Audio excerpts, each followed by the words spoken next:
வணக்கம் DPK tax. Sakthivel சீரியலில் தேனம்மை கதாபாத்திரத்தில் நடிக்கிறவங்கள பற்றின பயோகிராஃபி தான் நம்ம இந்த வீடியோவில் பார்க்க போகிறோம். தேனம்மையா இந்த சீரியலில் நடிக்கிறவங்களோட உண்மையான பேர் சந்தியா. சந்தியா அவங்க ஜூன் 3ஆம் தேதி திருவண்ணாமலையில் இருக்க கலசம்பாக்கம்ன்ற ஊரில் தான் ஒரு எளிய குடும்பத்தில் பிறந்திருக்காங்க.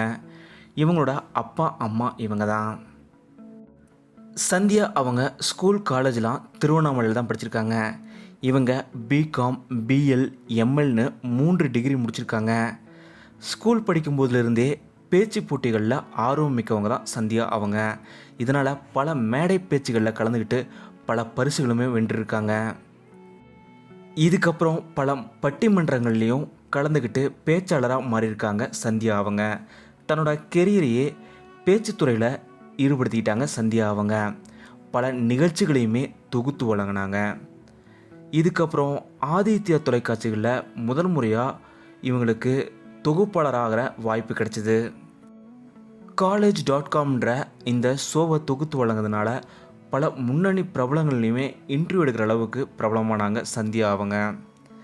சந்தியா அவங்க முதல் முறையாக சன் டிவியில் கண்மணின்ற சீரியல் மூலயமா தான் அறிமுகம் வராங்க. இந்த சீரியலை தொடர்ந்து இவங்களுக்கு பல வாய்ப்புகள் கிடைச்சிது.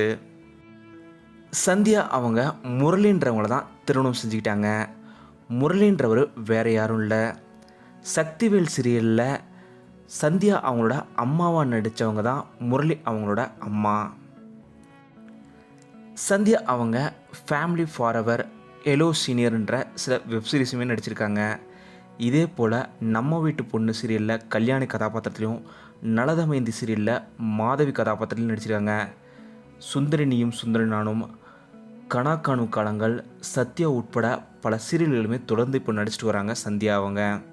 இப்போது கரண்டாக சக்திவேல் சீரியலில் தேனம்மை கதாபாத்திரத்தில் நடிச்சிட்டு வராங்க. இவங்களோட நடிப்பு உங்களுக்கு எவ்வளோ பிடிச்சிருந்தது அப்படிங்கிறத மறக்காமல் கீழே கமெண்ட்டில் சொல்லுங்கள். இந்த வீடியோ உங்களுக்கு பிடிச்சிருந்தா லைக் பண்ணுங்கள், கமெண்ட் பண்ணுங்கள், ஷேர் பண்ணுங்கள். டிபிகே டாக்ஸ் நீங்கள் சப்ஸ்கிரைப் பண்ணணும்னா சப்ஸ்கிரைப் பண்ணுங்கள். மறக்காமல் பக்கத்தில் இருக்க பெல் ஐக்கானை கிளிக் பண்ணுங்கள்.